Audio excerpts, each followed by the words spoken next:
오늘 우리들에게 주신 하나님의 말씀을 함께 봉독하겠습니다. 시편 119편 49절에서 56절까지의 말씀입니다. 여러분에게 주시는 말씀입니다. 우리 함께 읽겠습니다. 주의 종에게 하신 말씀을 기억하소서. 주께서 내게 소망을 가지게 하셨나이다. 이 말씀은 나의 고난 중에 위로라. 주의 말씀이 나를 살리셨기 때문이니이다. 교만한 자들이 나를 심히 조롱하였어도 나는 주의 법을 떠나지 아니하였나이다. 여호와여, 주의 옛 규례들을 내가 기억하고 스스로 위로하였나이다. 주의 율법을 버린 악인들로 말미암아 내가 맹렬한 분노에 사로잡혔나이다. 내가 나그네 된 집에서 주의 율례들이 나의 노래가 되었나이다. 여호와여, 내가 밤에 주의 이름을 기억하고 주의 법을 지켰나이다. 내 소유는 이것이니 곧 주의 법도들을 지킨 것이니이다. 아멘. 자리에 앉아주시기 바랍니다. 오늘은 시편 119편 49절에서 56절까지의 말씀을 가지고 이 말씀은 나의 고난 중의 위로라는 제목으로 함께 말씀을 나누겠습니다. 한때 큰 식당을 경영하고 돈도 많이 벌고 잘 나가던 분이 있었습니다. 이분은 아주 독실한 불교 신자였습니다. 그래서 아주 매우 열심히였는데 거의 보살 수준의 신앙생활을 하는 그런 분이었습니다. 절을 위해서 헌금도 굉장히 많이 했고 절의 행사도 늘 쫓아다니는, 그래서 절의 입장에서 보면 완전히 오른팔과 같은 그런 역할을 하는 그런 분이었습니다. 이분의 여동생 가운데는 목사님 사모님도 있었습니다. 그래서 그 사모님이 열심히 예수 그리스도를 믿을 것을 권면을 했지만 아예 냉정하게 차단을 하기도 하였습니다. 그러다가 갑자기 사업이 기울어지게 되었고 많은 빚을 지게 됐습니다. 그래서 그 빚을 청산해 보니 집도 날아가고 경영하던 식당도 날아갔습니다. 그래서 할 수 없이 무허가 집들이 많은 동네로 이사를 왔습니다. 이 동네는 인생에서 실패한, 그래서 가난해져서 어쩔 수 없이 모이는 그러한 동네였습니다. 그런데 이웃의 전도로 교회를 나오기 시작했습니다. 70이 넘은 나이였지만 뒤늦게 신앙생활을 하게 된 것이 얼마나 좋았는지 모릅니다. 그래서 아주 열심히 신앙생활을 했습니다. 그런데 이분에게는 아들이 하나 있었습니다. 그 아들은 젊었을 때 남편과의 이혼 문제로 아이를 제대로 돌보지 못했고 그래서 늘 가슴 아픈 그런 아이였습니다. 뒤늦게 이제 이 아이가 이제 엄마와 같이 살게 되었는데 이제 때가 되어서 군대를 갔다가 부상을 당해서 의가사 전역을 하고 이제 떨어져서 직장 생활을 하게 되었습니다. 이 아들은 굉장히 성실하고 착한 아들이었습니다. 그래서 늘 어머니는 이 아들만 생각하면 너무너무 위로가 되고 힘이 되는 그런 아들이었습니다. 그런데 어느 무더운 여름날 이 아들이 혼자서 잠을 자다가 의식을 잃었습니다. 그리고 5일 만에야 발견이 되었습니다. 그때는 이 뇌의 반이 이미 죽은 상황이었습니다. 그래서 신체도 마비가 되었고 말도 하지 못하는 그런 상황이 되었습니다. 이 아들이 정상적으로 돌아올 가능성은 전혀 없었습니다. 이 아들은 그 이후로 늘 침대에 누워서 생활을 해야 했습니다. 이후로 이 아들은 요양병원을 전전해야 했고 그 어머니는 아들 옆에서 새우잠을 자면서 하루 24시간을 돌보는 그런 생활을 시작했습니다. 이제 예수님을 막 믿기 시작했고 믿음의 즐거움을 안 바로 그 시기에 절망적인 그런 상황이 벌어진 것입니다. 바로 이분이 제가 담당하던 교구의 교구원이었습니다. 저의 마음은 이러한 상황을 보면서 무너져 내렸습니다. 저는 이 교인을 보면서 이 교인이 독실한 불자였다가 기독교 신자로 개종을 하니까 그런 불행한 일이 벌어졌구나라고 생각을 하고 다시 불교로 돌아갈까봐, 구원을 잃을까봐 굉장히 두려웠습니다. 그리고 그러한 상황을 주신 하나님이 정말 원망스럽기도 했습니다. 저는 매주 한 번씩 요양병원을 찾아가서 그 아들의 손을 붙들고 하나님께서 치유해 주시도록 열심히 기도를 드렸습니다. 그리고 그 아들을 돌보느라 교회 오지 못하는 그분을 위해서 늘 함께 예배를 드렸습니다. 그렇게라도 하지 않으면 그 교인을 위로할 수 없을 것 같았습니다. 그러다가 그 아들에게 병상 세례를 주었습니다. 이 아들은 말은 못하지만 듣는 것은 정상적으로 들었습니다. 그래서 그 아들의 신앙 고백에 의해서 그 아들에게 세례를 주었습니다. 지금은 이분이 권사님이 되어서 열심히 신앙생활을 하면서도 그 아들을 잘 돌보고 있습니다.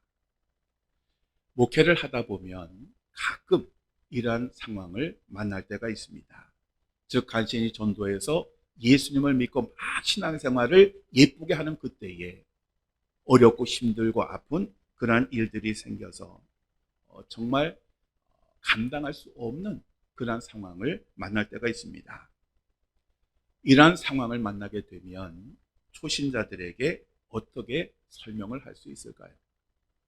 마귀가 시험하는 것이라고, 마귀가 하나님을 못 믿게 하려고 이렇게 방해하는 것이라고 설명을 하면 초신자들이 그 이야기를 듣고 이해를 할까요?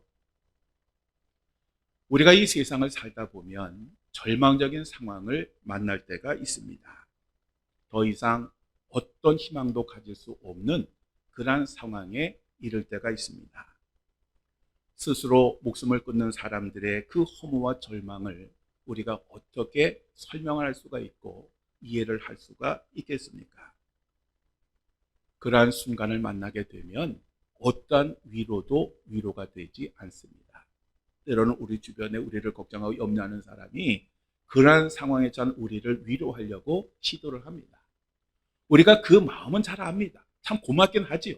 그렇지만 그 순간에는 그 위로도 싫습니다.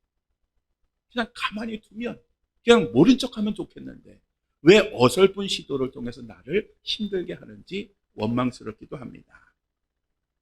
이때는 하나님도 마찬가지입니다. 하나님은 원망과 불평의 대상이 됩니다.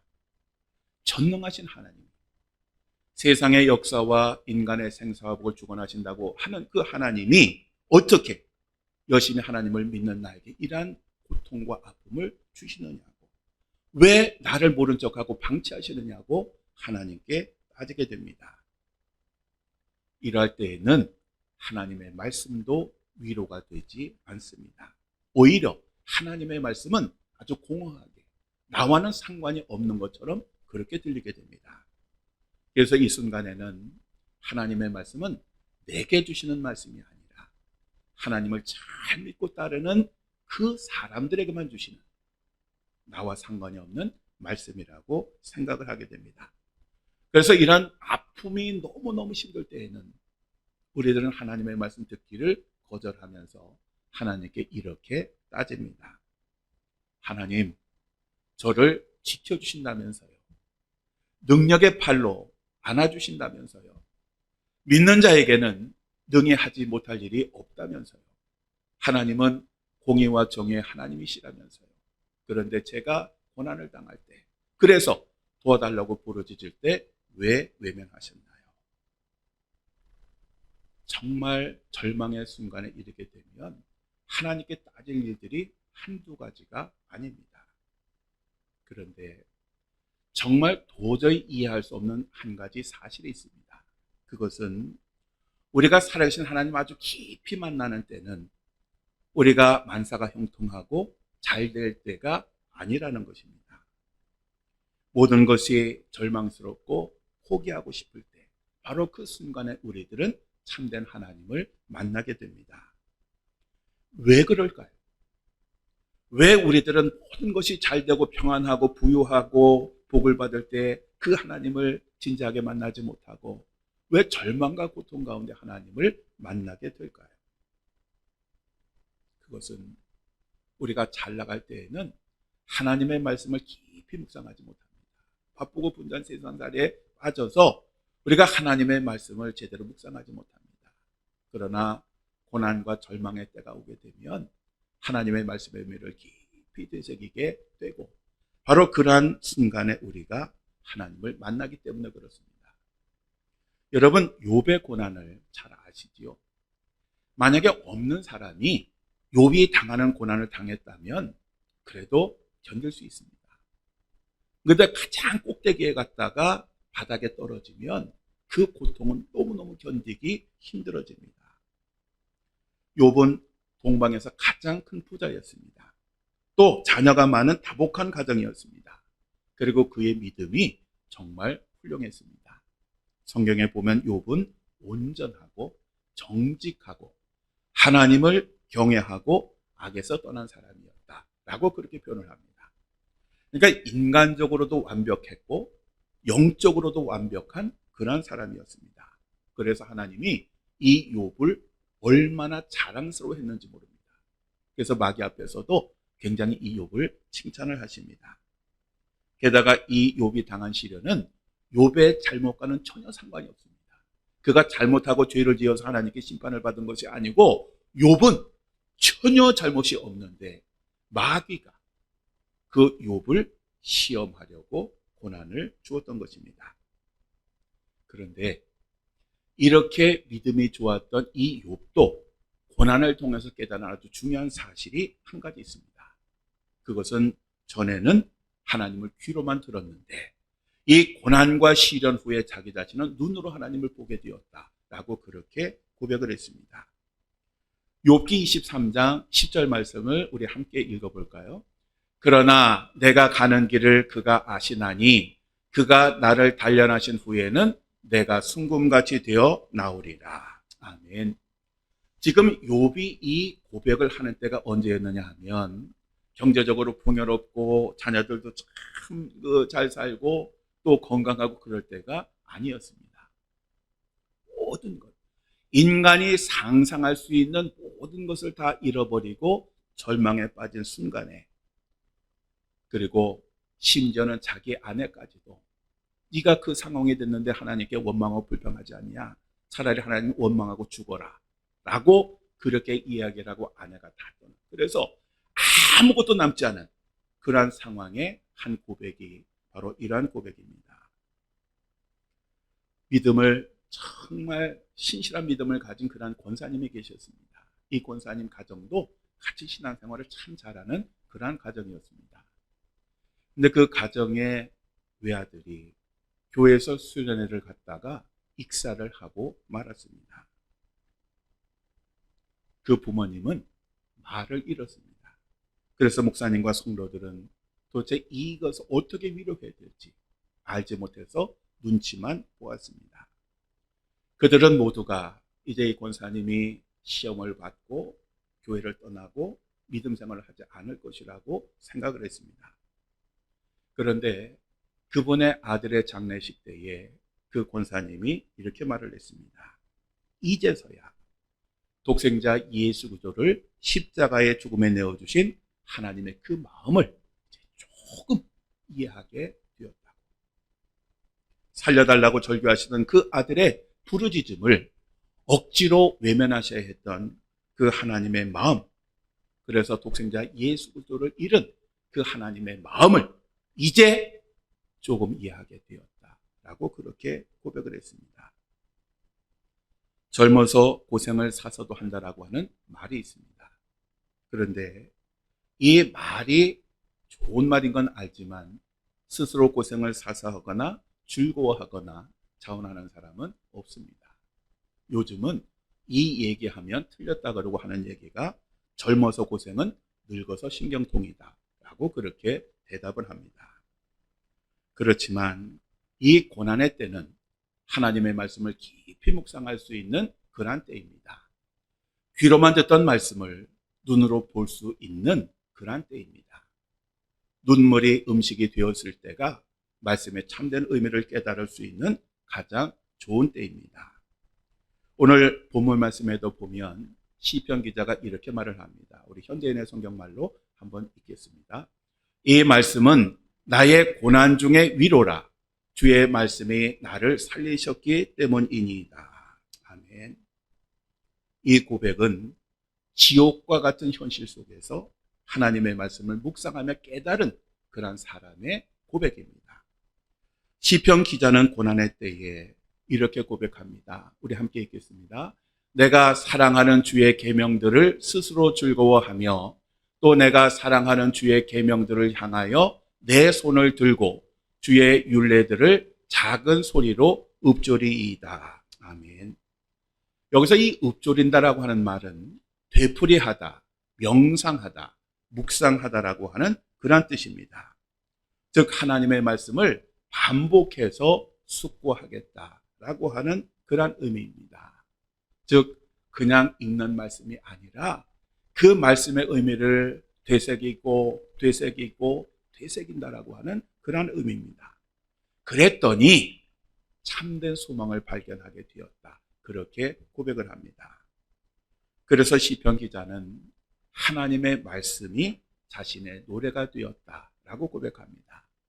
나의 노래가 되었다라고 하는 말은 나의 그 노래의 주제가 되었다라고 하는 그런 뜻입니다. 시편은 대부분 탄식과 탄원의 시입니다. 절망의 자리에서 하나님을 원망하는 것으로 시작을 합니다. 그렇지만 마지막은 하나님을 찬양하고 감사하는 것으로 끝을 맺습니다.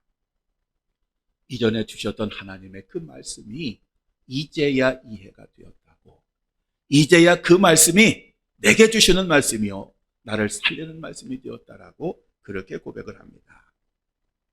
우리가 모든 것이 끝났다고 생각하는 바로 그 순간이 말씀을 통해서 하나님께 나아갈 수 있는 가장 좋은 시간입니다. 오늘 우리들에게 바로 이러한 깊은 묵상이 필요합니다. 그냥 성경을 읽는 것이 아니라 탄식하고 절망하는 그 사람의 자리에 가서 하나님을 바라보는 것입니다. 그리고 그 자리에서 하나님의 음성을 듣는 것입니다. 그리고 주어진 하나님의 말씀을 읊조리는 것입니다. 그러면 우리들의 인생도 이 시편 기자와 같이 소망과 희망으로 막을 내리게 됩니다. 사랑하는 성도 여러분, 하나님의 말씀은 우리들에게 주시는 생명의 말씀입니다.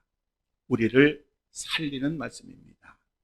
바로 이런 하나님의 말씀을 우리는 귀로만 듣는 것이 아니라 눈으로 보아야 하고 마음으로 들어야 합니다.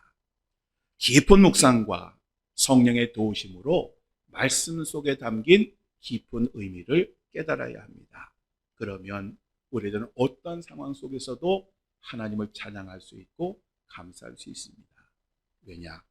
우리 하나님은 살아계신 하나님이시고 전능하신 하나님이시고 우리를 복되게 하시는 하나님이시고 영원한 하나님 나라에 이르기까지 우리들과 함께 하시고 동행하시고 인도하시는 좋은 아버지 하나님이시기 때문에 그렇습니다.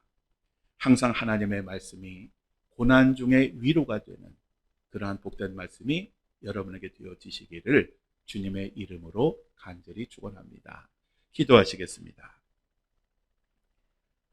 저희가 어디를 가든지 어떤 상황에 있든지 저희들을 떠나지 않으시고 함께 하시는 아버지 하나님, 저희가 어떤 상황을 만날지라도 하나님의 말씀을 통하여 위로와 평안을 받게 하시고 하나님의 말씀을 묵상함으로 하나님을 향한 노래가 되어지도록 역사하여 주옵소서.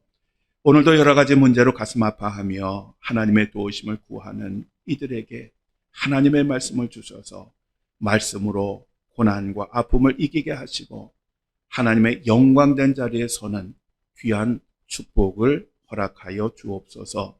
우리 주 예수 그리스도의 이름으로 간절히 기도드립니다. 아멘.